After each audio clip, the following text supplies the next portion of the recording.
Hello, everybody. Welcome back to another episode of Camping in Africa Chats and Hacks. And we talking to you from a very cold Cape Town here, but luckily we've got our stofbok braai that we can make a fire in and keep ourselves warm while we have some chats. Yes. And on that point, let me tell you a bit more about the stofbok braai. Let me tell you about one of our newest additions to our camping gear, but it's quickly become one of our favorite additions to our camping gear. I'm of course talking about our collapsible flat pack stofbok braai. Now this braai is easy to assemble and it's made from durable stainless steel, so you know it's made to last a lifetime. And something that I love is that the whole braai folds up neatly and fits into this canvas bag, which is also an anti-rattle bag, so you don't have metal pieces rattling in the back of your car. And of course this braai is made for wood, so you don't just have to use charcoal or briquettes. You can use actual proper hardwood and have an awesome braai. Now something that I really love and something that you don't really see a lot on these collapsible flat pack braais is the fact that the grid itself can sit on different levels depending on the heat of your coals or what you're braaiing, to ensure that you get the perfect braai every time. If you want to learn more about the stofbok braai and the other range of stofbok gear, head over to this website www.stofbok.co.za and go check out and find out more about this awesome braai. And the folks at Stofbok were even kind enough to say that if you use the promo code CIA2026, you will even get 5% off your purchase at Stofbok. So what are you waiting for? Go get your perfect braai now. As you guys can see, I've got Herzog here with me again. How are you doing today? No, excellent, thank you. That's good. And I don't know if you can see, but Sava's also sneaking into the picture. She also wants to be part of the chats today. So after our last video, we got quite a bit of good feedback and people saying they're interested in what we said. If you haven't watched it, we talked about a few stuff that we always take along when we travel in Africa. Put the link up here if you want to watch the video. I think it's worth a watch. So we thought we might continue a bit on that trend today and talk about a few more stuff that just generally stays in the car whenever we travel. And stuff that can help you. I never think about it that way, unless you speak to somebody or you get in a situation you need to get everything somewhere, like a big spare wheel, spare tire, or something like that. No, it's true. And look, it's not like we knew everything. We also learned over time, and we had to learn the hard way. That's why. Absolutely. That's why we take them along now, is because we already had to struggle through it. And talking about struggle, I had it once, and we'll talk about it. The first thing we take along is always one of these battery jumper kits, or because one day I woke up camping on my own with the bakkie and went to start the bakkie to drive on, dead. Yes. Battery dead. It was very weird to me because I run nothing from the battery. Everything's run from the second battery. I just woke up and the battery's dead, and it just boiled down to the fact the battery was old and it was done and finished. But still, I needed to go on. Luckily, I had this guy with me. Small, once again, small. Pack it anywhere in your car. Yes. Basically, a small power bank jumper kit.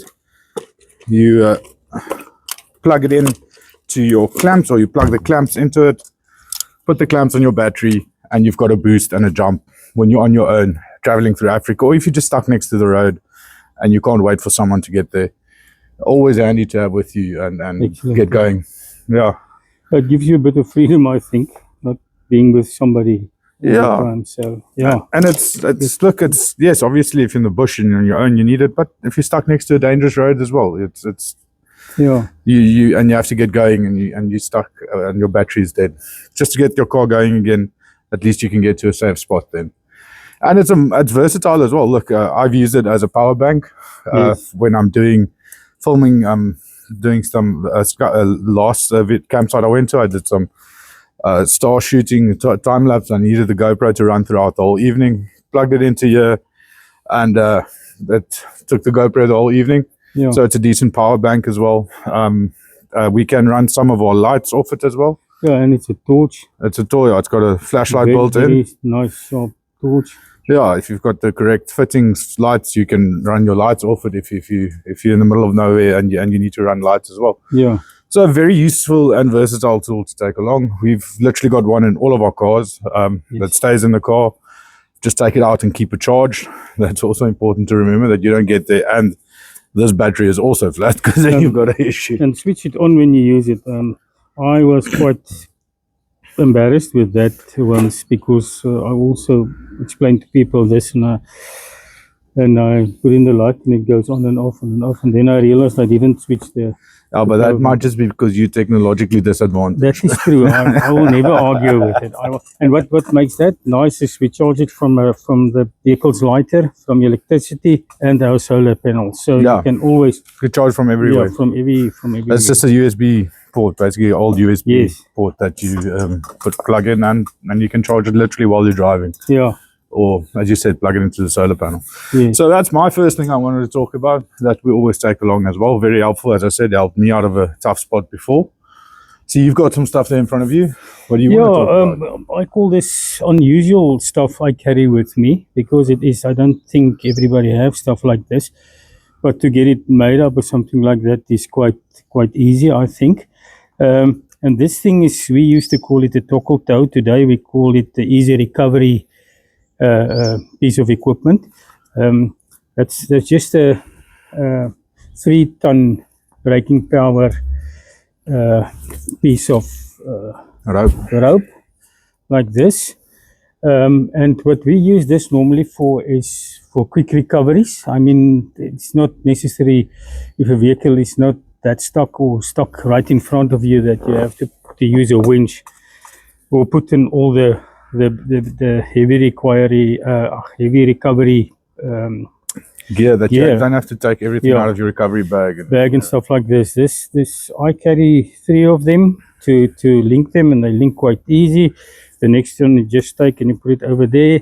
It slides on, and you have a nice long rope. Or what happens quite a lot of times with us in the Chobe, especially if you drive the southern part, there's a lot of elephants. It's dense bush, so a tree, quite a heavy piece or quite a heavy tree stump or something is always blocking the road. This is very, very easy. We link 2 of them, this one on the vehicle, the other one on the tree, and we move it out of the way quickly. So as I say, this has got 3 tons of braking power. They're quite strong. They fold up small. You see, when I started it, it's small, and you can use it for a lot of stuff. We tie stuff to the roof racks and stuff that we leave sometimes at night outside. We tie it to trees or something so that the jackals or hyenas don't carry it away. Yeah, stuff like that. So yeah, a toggle toe or a recovery toe, as we call it. I think it's a piece of equipment you can think of to carry with you. And as I say, 3 tons braking power. It's very nice to use fast and quickly. Then the other thing I talk a lot about is a ground sheet. You see, a ground sheet to me has a lot of different meanings, uses. I carry these ones now, but they are, go and have a look. And even if you want this, I know some of my friends had something similar made with one of the canvas brand guys, so they can do it for you. Why I carry this one, it feels small, firstly. Secondly, this piece of equipment you see here is shade. It's a rain cover, and what we use it a lot for is dune and sand driving. And sometimes you need a heavy piece of equipment to be transported to the vehicle, and you don't want to drive yourself there. Your high lift jack, a spare wheel, a lot of tools. We put it in this thing. It's got nice handles here. This piece of sail can take up to 65, 68 kilos of weight. It normally can carry a normal person. That's what it was made for. Also, then shade. If you're walking or just hunting in a place where what we use it for, and where there's only low bushes or grass or stuff, and then it's break time or something like that, we normally take this, just throw it over the bush, and if the sun comes from there, there's a nice lot of shade that you can lie in or sit in, stuff like that. If it starts raining, you just wrap it around you. It's absolutely watertight. So you can use it for that. Yeah, that I never go without shade, rain, sun, everything, and even if you have to carry stuff.